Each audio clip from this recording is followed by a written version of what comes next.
Supreme Court has ruled to end affirmative action in the college admissions process. The 6-3 ruling means colleges and universities can no longer take race into consideration as a specific basis for granting admission. This case was brought against Harvard and the University of North Carolina.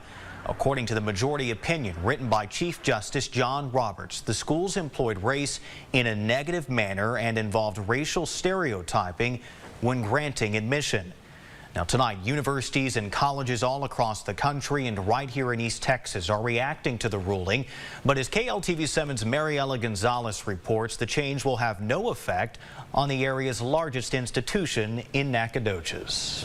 After the Supreme Court ruling, many higher education institutions say they will be looking for new ways to maintain a diverse student body. Colleges and universities are restricted on the use of affirmative action or considering race in the admissions process. At Stephen F. Austin State University, they do not use race as a factor. We already do not consider race or legacy status for admission or for other programs related to that.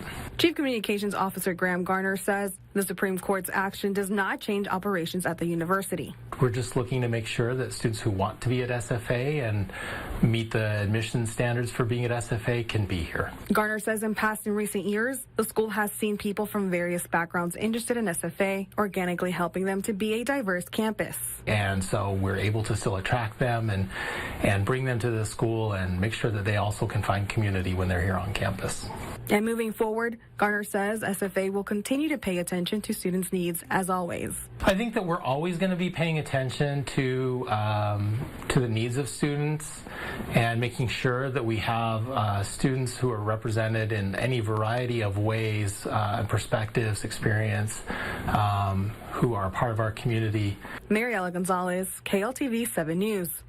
Now, the High Court ruled U.S. military academies can still consider race in admissions, essentially exempting those schools from the ruling.